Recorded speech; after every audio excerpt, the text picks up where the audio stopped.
Episode 7, The War of the Bloodlines. Welcome back to the Unsealing.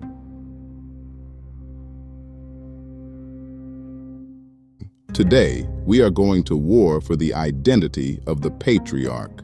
We are going to expose the greatest character assassination in the history of the biblical text. If you ask the average pastor in the Western Edomite church system to describe Jacob, they will tell you he was a deceiver. They will say he was a trickster, a mama's boy who stayed in the tents, and a con artist who stole his older brother's birthright for a bowl of soup. The Western system teaches that God chose Jacob in spite of his deceitful, wicked character. That is a slave trick. It is a psychological operation designed to make the Hebrew feel ashamed of the very man whose name they bear. Let's start with the birthright. Genesis chapter 25 makes it seem as though Esau just made a foolish, weak trade because he was hungry after a long day of hunting. But when we cross-reference the book of Jubilees with the unsealed book of Jasher, the true violent reality of that day is exposed. Esau did not just come home from a normal hunting trip. He came home from a war. The book of Jasher, chapter 27, reveals exactly what Esau was doing in the field. He was hunting Nimrod.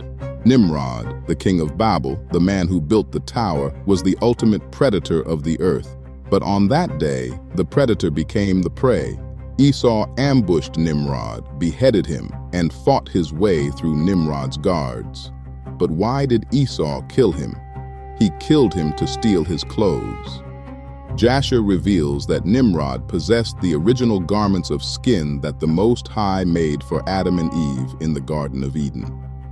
Those garments had been passed down to Noah, stolen by Ham on the ark, and eventually given to Nimrod. Whoever wore those garments possessed a supernatural aura of dominion over the beasts and men of the earth. When Esau ran into Jacob's tent, exhausted, famished, and fleeing for his life from Nimrod's armies, he had the garments of Eden in his hands.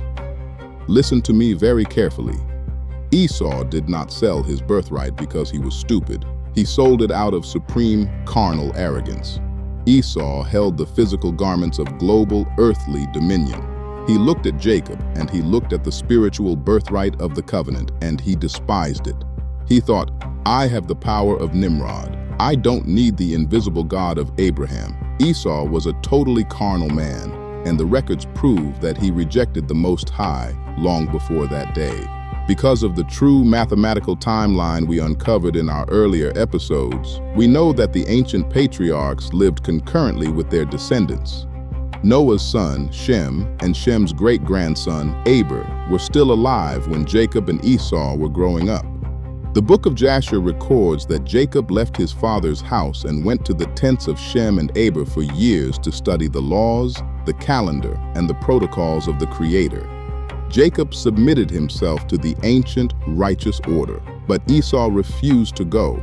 Esau refused to learn the ways of Yah. He wanted the wilderness. He wanted the sword. He rejected the Creator first.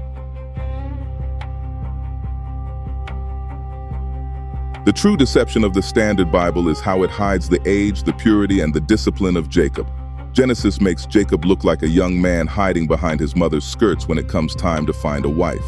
But Jubilees chapter 25 gives us the actual timeline. When Rebekah calls Jacob and warns him not to marry a Canaanite woman, Jacob replies, Behold, mother, I am 9 weeks of years old, and I neither know nor have I touched any woman. 9 weeks of years. Jacob was 63 years old. He was a 63-year-old virgin who had fiercely guarded his purity for over 6 decades because he refused to mix the holy seed with the daughters of Canaan. He tells his mother that for 22 years, Esau had been harassing him, trying to force him to marry a sister of his Canaanite wives, but Jacob absolutely refused. Jacob was not a weak boy. He was a disciplined, militant guardian of the bloodline.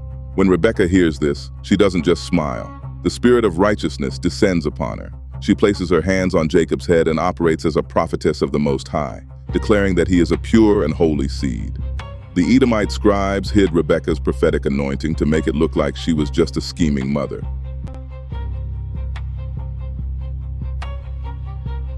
And that brings us to the most controversial moment in the Bible, the stolen blessing. Genesis paints a picture of a blind, senile Isaac being tricked by a deceitful wife and a lying son. It makes it seem as though the Most High's entire plan for the nation of Israel was built on a fraud. But Jubilees chapter 26 unseals the courtroom. Isaac was not just losing his eyesight due to old age. Jubilees 26:18 explicitly states why Isaac could not recognize Jacob. He discerned him not, because it was a dispensation from heaven to remove his power of perception, so that he blessed him. It was a dispensation from heaven. The Most High intentionally removed Isaac's perception.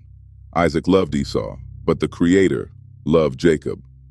The Most High stepped in and blinded Isaac so that the eternal blessing of Abraham would fall onto the correct, legally ordained head. It was not a trick. It was divine intervention.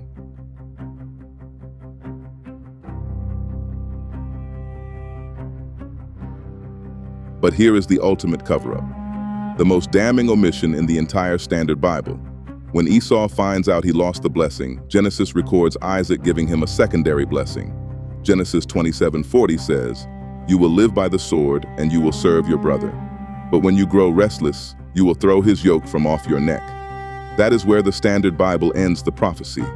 The Western Church reads that and says, "See, eventually, Esau gets to break free and rule himself." But the Edomite scribes cut the prophecy in half. They deleted their own death sentence. Listen to the full, uncensored prophecy of Isaac spoken over Esau in Jubilees 26:34. "And by thy sword wilt thou live, and thou wilt serve thy brother.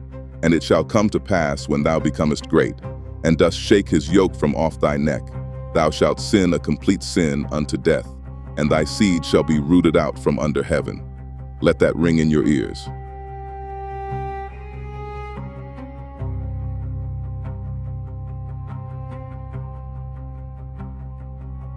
Isaac prophesied that the moment Esau breaks the yoke of Jacob and takes global power, the Edomite system will become so wicked, so utterly depraved, that they will commit a complete sin unto death. And because of that sin, the entire bloodline of Esau will be rooted out from under heaven. They hid the text because they are living the text. The Edomite system currently rules the West.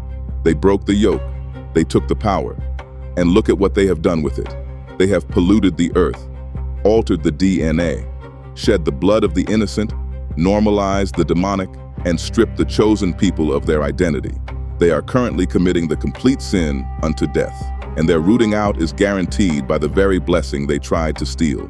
They called Jacob a deceiver, but they were the ones who butchered the records. They painted Esau as a victim, while hiding the fact that his own father prophesied his ultimate destruction. This is the crux of the identity of the Hebrew. You are not the descendants of a con artist. You are the descendants of a pure, militant patriarch who guarded the bloodline, who studied in the tents of Shem, and who was actively protected by the dispensations of the Most High. The lies are stripped away. The slave tricks are exposed. The sentence is written.